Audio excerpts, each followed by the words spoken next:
Eretz Israël est une terre de Emouna. Rabbi Nachman de Breslev nous dit qu'il est impossible d'être un juif cachère qui monte de niveau en niveau pour se rapprocher de son créateur sans Eretz Israël. On parle tous de faire la Aliyah en Eretz Israël. C'est quoi cette Aliyah? Aliyah, ça veut dire une élévation, une montée. Pourtant, Eretz Israël n'est pas forcément le pays le plus haut du monde. Et on n'est pas forcément en train de monter vers le nord. Pas du tout.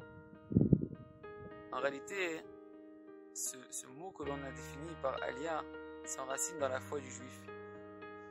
Que la terre d'Israël est la seule et unique terre qui peut amener tout le peuple d'Israël et individuellement chacun d'entre nous à notre mission, à notre épanouissement, à notre élévation, à notre rapprochement d'Akadosh Baruch Hu. Ici, c'est une terre de Emouna, une terre de foi. Alors, c'est pour ça que Rabbi Nachman nous dit l'essentiel, c'est que chacun s'efforce d'avoir des désirs ardents, des volontés, et de prier pour monter en Eretz Israël. Car la foi, c'est la prière. Il faut prier énormément à Kadosh Baruch Hu, de nous donner la possibilité de monter maintenant en Eretz Israël.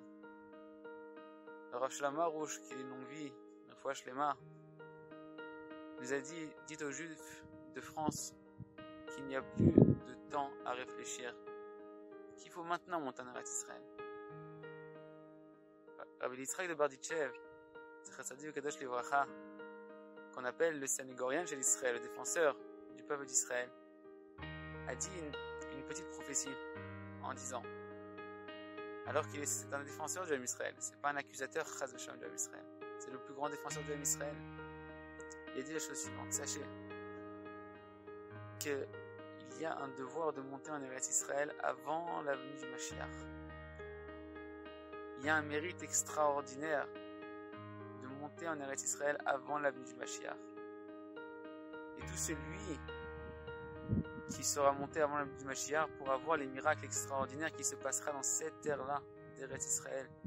Le dit Rabbi Nachman de Breslev, la terre d'Eretz Israël est une terre de miracles dévoilés. Une terre où l'œil d'Hachem du début de l'année à la fin de l'année, c'est-à-dire quoi? L'œil d'Hachem ne quitte pas un seul instant la terre, c'est-à-dire que sa providence, la main d'Hachem est dévoilée ici.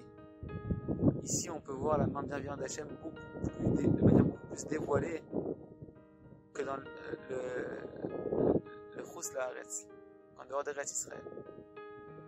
Il dit Rabbi Israël Barditchev, celui qui ne sera pas monté en Eretz Israël avant la venue du Mashiach, les portes d'Eretz Israël lui seront fermées durant toute la période miraculeuse du Mashiach, que Dieu nous en préserve.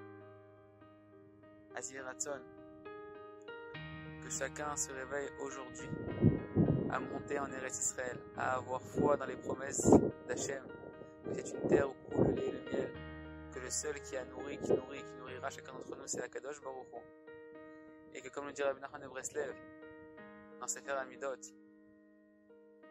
combien un homme s'efforce de prier à Hachem pour se rapprocher de lui, et que par de la sorte, il est en train, Kaviyachol, si on peut dire ainsi, d'être le Farnès Hachem, de nourrir Hachem par nos prières, alors combien Hachem amène sur l'homme sa parnassa, sa subsistance de manière plus facile et plus abondante. Que chacun se renforce à prier pour monter en Eretz Israël, commence les démarches de monter en Eretz Israël, de désirer monter en Eretz Israël, de prier à Kadosh Baruch Hu, de vouloir la halot, faire la aliyah, monter et s'élever vers toi, de prier qu'on Hachem, on veut se rapprocher de toi, on veut avoir confiance en toi, et que comme ça, tout le monde puisse être rentré avant la venue du Mashiach, et qu'on puisse éclairer le monde entier et voir des miracles extraordinaires, bien plus grands que ceux de la cité d'Égypte, qui nous feront même oublier les miracles de la cité d'Égypte, avec la venue du Mashiach, cette Ken Berachamim, dans la miséricorde la plus totale et la plus dévoilée. Amen, Ken Yaratzon.